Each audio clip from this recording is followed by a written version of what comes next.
Bismillahirrahmanirrahim. Assalamualaikum warahmatullahi wabarakatuh. Alhamdulillah wa syukurillah azka salati wa salami bi rasulillah amma ba'du. Kawan-kawan, semoga senantiasa dalam lindungan Allah Subhanahu wa taala. Insyaallah pada kesempatan kali ini kita akan berbicara mengenai Taliban serta isunya yang belakangan ini hangat diperbincangkan di media sosial. Terutama yang banyak beredar dan juga banyak kita terima adalah Taliban ini merupakan kelompok yang dalam tanda petik memiliki stigma negatif. Kenapa? Karena dia menentang seperti banyaknya demonstrasi di sana, terutama diskriminasi terhadap perempuan, pelanggaran hak asasi manusia karena menerapkan syariah Islam di sana. Lalu benar atau tidak? Sebenarnya apakah mereka ini benar-benar kelompok ataupun organisasi yang sejahat itukah sehingga dunia seakan-akan mengecam mereka? Nah, saya ingin berbicara di awal terlebih dahulu mengenai Taliban yang ingin menerapkan sistem syariat di Afghanistan. Nah, banyak sekali pemberitaan di media bahwa dunia ini mengecam, terutama yang mengecam Afghanistan karena mereka ingin menerapkan sistem syariah di Afghanistan sebagaimana yang mereka terapkan dulu pada tahun 1995 sampai 2001 ketika berkuasa pertama kali. Nah, di sini saya melihat bahwa adanya ketidakadilan di media. Dalam artian, media ini terlalu banyak menyoroti hal-hal negatif yang terjadi pada Taliban. Taliban ini ingin menerapkan hukum Islam syariat, yang mana sudah diterapkan juga di negara-negara lain selain di Afghanistan. Contohnya di Arab Saudi. Arab Saudi, ya kita bilang saja konservatif. Dia menerapkan syariat Islam seperti bagi pencuri dalam kadar tertentu mereka wajib dipotong tangannya. Terus hukum rajam bagi pezina dan seterusnya, bahkan kabar mengenai hukuman mati bagi putri Arab Saudi, putri kerajaan Arab Saudi karena ia terlibat dalam skandal perzinahan seperti itu. Nah, sebenarnya ya Taliban ini ingin menerapkan syariat Islam sebagaimana yang diterapkan juga di beberapa negara muslim lainnya yang juga konservatif seperti Arab Saudi tadi, ataupun negara lain seperti ada di kalau kita lihat sebagaimana di Brunei Darussalam, ada juga di Iran, ada di Pakistan, Qatar, dan Sudan dan lain-lain. Banyak negara-negara konservatif yang menerapkan syariat Islam. Nah, cuman pertanyaannya kenapa Taliban ini seakan-akan tidak boleh gitu, ataupun ya seakan-akan sangat jahat sekali gitu ketika ia ingin menerapkan syariat Islam, padahal di negara-negara lain juga sama pernah melakukannya gitu, ataupun sedang menerapkan syariat Islam tersebut. Nah, itu yang pertama. Nah, maka jawabannya di sini adalah karena media-media yang memberitakan stigma negatif terhadap Taliban ini sebetulnya mereka memihak kepada Amerika Serikat, yang mana Amerika Serikat ini merupakan musuhnya Taliban. Jadi gini teman-teman, bahwa Taliban ini sebenarnya sebagaimana yang diungkapkan oleh Pak Yusuf Kala, mantan Wakil Presiden Republik Indonesia, musuh Taliban itu sebenarnya Amerika. Nah, dalam artian Taliban ini ingin Amerika keluar dari Afghanistan, tidak mengintervensi negara Afghanistan. Kenapa? Karena Amerika tahu bahwa di negara Afghanistan memiliki sumber daya alam yang melimpah yang mereka ketahui. Nah, di sini ada sumbernya bahwa salah satu yang mereka cari adalah ladang minyak. Nah, ini yang Amerika cari. Nah, Amerika memanfaatkan Taliban dulu untuk bersama-sama melawan Uni Soviet, mengusir Uni Soviet sebagai penduduk di Afghanistan, ya Taliban mengikuti arahan dari Amerika untuk mengusir Uni Soviet. Namun setelah Uni Soviet hengkang dari Afghanistan, lama-kelamaan Afghanistan ini ya memiliki kerjasama dengan Amerika Serikat yang lama-lama ya justru mengambil alih pemerintahan Afghanistan.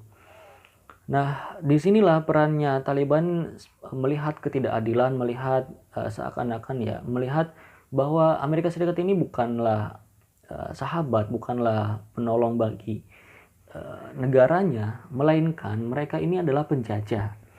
Mereka menguasai lahan, mereka menguasai perdagangan, mereka juga menguasai berbagai hal yang sebetulnya rakyat Afghanistan sendiri tidak tahu. Nah, oleh karena itu sampai saat ini pada kekuasaan Taliban yang kedua, Afghanistan, Republik Afghanistan yang bersahabat dengan Amerika Serikat itu tumbang di tangan kelompok Taliban ini pada tanggal 15 Agustus 2021 kemarin tanpa perlawanan. Kenapa? Karena Amerika sendiri sudah capek, sudah lelah menghadapi Taliban yang memiliki semangat untuk terus bersabar menghadapi Amerika Serikat. Nah, saya kembali lagi ke Taliban yang sudah berkuasa. Nah, lalu bagaimana kita menyikapi apakah Taliban ini baik, buruk, jahat ataupun tidak? Nah, sebagaimana yang tadi telah disinggung bahwa yang menjadikan citra buruk seseorang itu adalah pemberitaan orang lain, terutama ya. Dan ini dampaknya sangat luar biasa. Ketika kita memiliki persona yang baik misalkan, tetapi pemberitaan dan perbincangan dari orang lain buruk penilaiannya terhadap kita, maka yang ada adalah citra kita buruk di hadapan orang lain. Apalagi ini Afghanistan memiliki kelompok yang bernama Taliban. Mereka ini adalah talib. Talib ini pelajar. Dalam bahasa Pashtun, Taliban artinya pelajar ataupun santri mungkin ya. Kita bahasakan santri dalam dalam konteks keindonesiaan.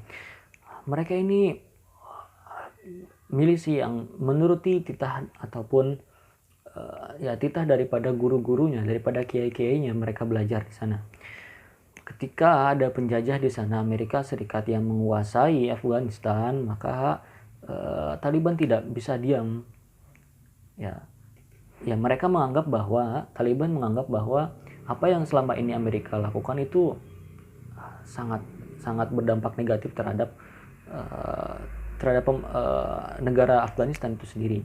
Yang terutama tidak sesuai dan jauh sekali dengan nilai-nilai syariat Islam yang mayoritas di sana. Ya, yang mayoritas umat muslim di Afghanistan tentunya. Nah, mereka ini selain ingin mengusir Afghanistan, tujuannya adalah untuk menerapkan syariat Islam berlaku kembali di Afghanistan. Nah, ini pernah diterapkan oleh mereka pada pemerintahannya yang pertama tahun 95 sampai 2001 itu, akan tetapi banyak sekali kecaman. Nah, entah di sini yang datang kepada kita apakah karena memang pemberitaannya yang di highlight itu terus gitu. Jadi Afghanistan menggantung para koruptor ataupun para penjahat lainnya sesuai dengan syariat Islamnya. Tapi seakan-akan ini mengerikan seperti itu. Nah, karena pemberitaan yang terlalu berlebihan sebetulnya itu. Nah, mungkin ya. Dan ini asumsi saya pribadi. Apabila hukuman mati itu diekspos secara berlebihan di media sosial, walaupun itu memang sesuai dengan kesepakatan dalam sebuah negara tertentu, ya maka jatuhnya akan menjadi hal yang tidak wajar gitu. Nah, seperti itu. Entah itu hukuman mati seperti di Indonesia ditembak mati lah atau apalah, kan hukuman mati di berbagai daerah itu, berbagai negara itu kan berbeda-beda.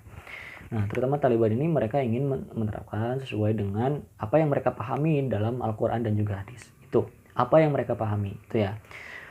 Nah, oke. Lalu, nah di sisi lain Amerika sendiri memiliki kepentingan, masih memiliki kepentingan di negara Afghanistan.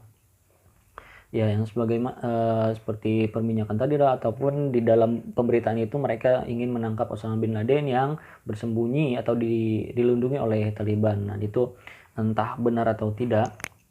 Karena walaupun Osama bin Laden tidak bersembunyi di Taliban, ya mereka akan tetap menginvasi Taliban. Kalaupun Osama bin Laden tidak dilindungi oleh Taliban, ya Amerika akan tetap datang ke Afghanistan. Seperti itu. Tujuannya untuk menginvasi. Invasi itu bahasa halusnya ya, invasi itu sebenarnya menjajah. Mereka ingin menjajah, mengeksploitasi Taliban, mengeksploitasi Afghanistan.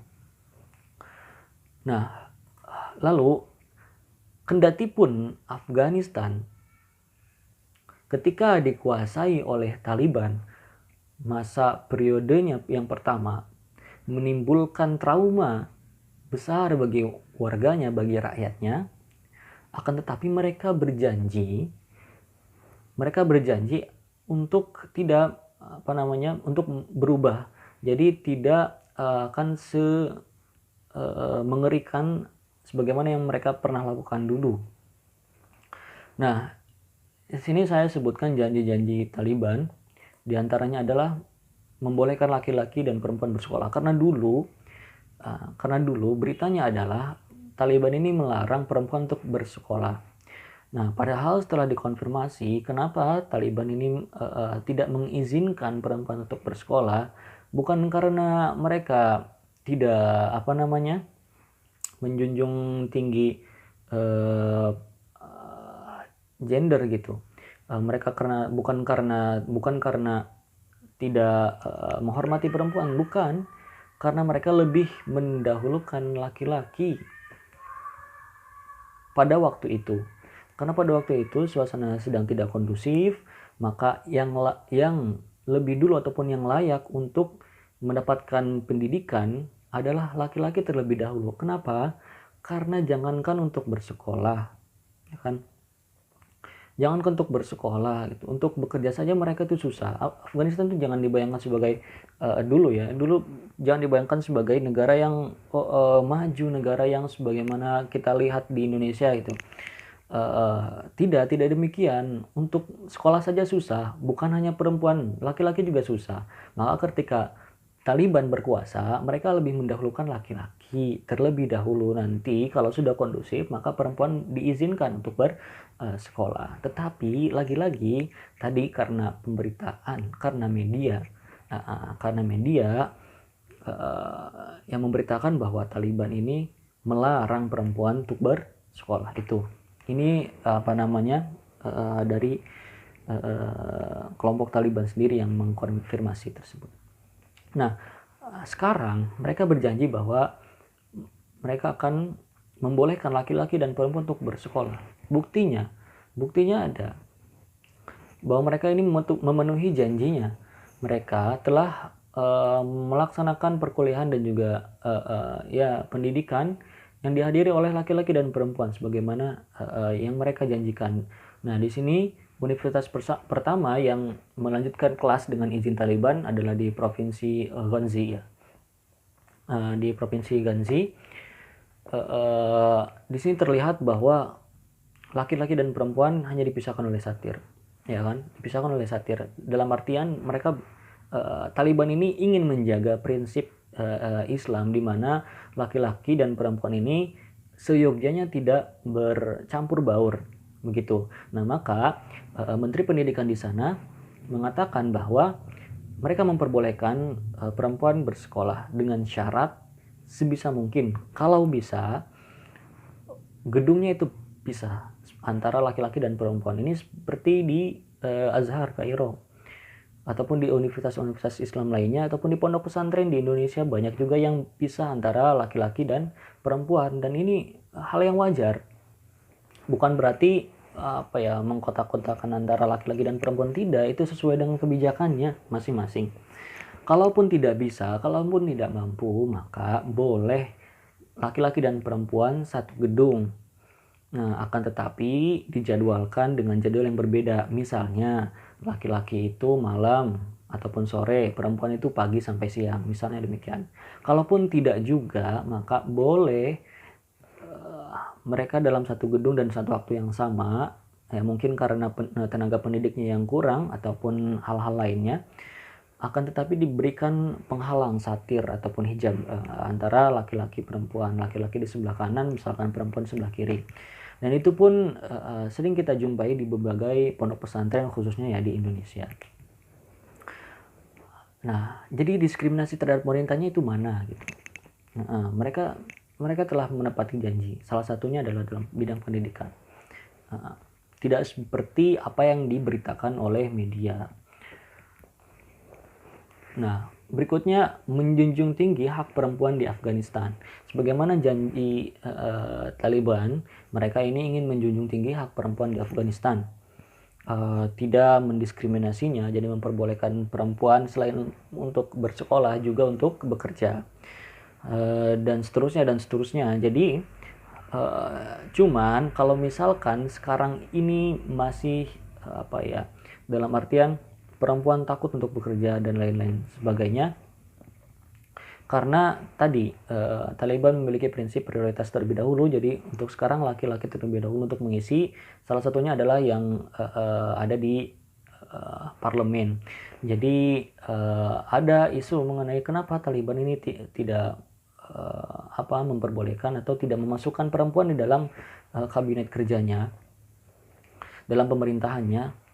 Jawabannya ya sederhana, karena laki-laki yang lebih dominan dalam pergerakan Taliban pada saat ini.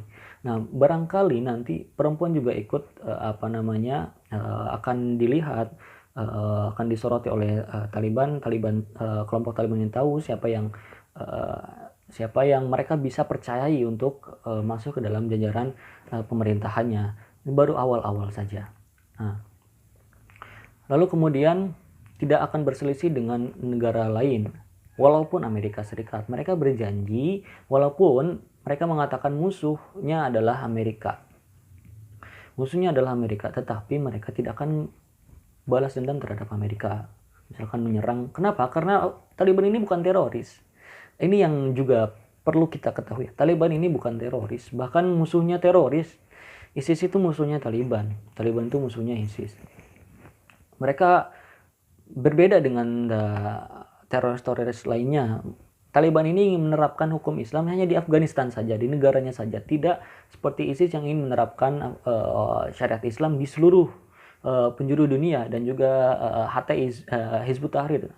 Hizbut Tahrir ini juga sama, ingin mendirikan khilafah Islamiyah tapi di seluruh penjuru dunia. Taliban itu tidak, dia ingin menerapkan syariat Islam hanya di Afghanistan. Berarti memang tujuannya saja sudah berbeda dengan ISIS, apalagi dan juga HTI. Nah, setelah itu menjaga delegasi asing di Afghanistan ini, tentu saya kira Taliban memang bukan organisasi yang ataupun pemerintahan, ya sekarang sudah berbentuk pemerintahan, kelompok yang berkuasa di pemerintahan, tidak perlu terlalu cemas dalam artian ketika adanya delegasi ke sana ataupun Taliban pergi ke suatu negara, tidak, karena mereka memiliki janji ini. Dan kenapa? Karena memang mereka tidak ada urusan dengan negara-negara lain, tidak ada kepentingan untuk menguasai negara-negara lain, tidak. Mereka hanya ingin memberdayakan negara Afghanistan itu. Kemudian mendukung pembelajaran Islam modern dan pendidikan tinggi. Dan ini juga Taliban yang dulu itu bukan Taliban yang sekarang. Nah, ini yang ingin saya sampaikan berikutnya. Taliban yang dulu bukan Taliban yang sekarang. Taliban yang sekarang itu jauh lebih moderat. Nah, teman-teman, di awal saya sudah singgung bahwa Taliban ini merupakan kelompok konservatif, ingin menerapkan syariat Islam sebagaimana yang dilakukan juga oleh negara-negara lain seperti di Arab Saudi dan di negara-negara Islam lainnya. Nah, Tetapi kita lihat negara konservatif khususnya Islam ya, yang ingin menerapkan syariat Islam itu lama-lama akan terbuka wawasannya dan akan mengalami modernisasi. Mereka banyak berkaca khususnya di Indonesia ya. Nih, kita ambil contoh aja di Arab Saudi ya, mereka menerapkan hukum Islam, menerapkan hukum jinayat dan seterusnya. Makin hari hukumannya itu makin longgar, peraturannya itu makin longgar. Bukan berarti meninggalkan syariat Islam, bukan, tetapi pemikiran dan wawasan mereka makin terbuka, makin moderat. Dulu perempuan itu tidak boleh keluar tanpa didampingi oleh mahramnya di Arab Saudi, tapi sekarang boleh. Bukti bahwa Arab Saudi yang dulu konservatif ini lambat laun akan moderat. Dan kita tidak akan pernah tahu bahwa nanti Arab Saudi mungkin akan seperti di Indonesia. Dalam artian tidak terlalu ketat gitu kan dalam hukum jinayatnya. Nah, Taliban pun sama, Afghanistan pun sama. Jadi hukum Islam yang diterapkan di Afghanistan tidak perlu kita tolak. Kenapa? Barangkali lambat laun akan adanya modernisasi dalam ataupun kemudaratan dalam penerapan syarat itu, dan itu tidak menutup kemungkinan seperti itu. Nah, bukti-buktinya adalah Taliban ini rajin mengunjungi ataupun sesekali mengunjungi negara-negara luar untuk berbagi pengetahuan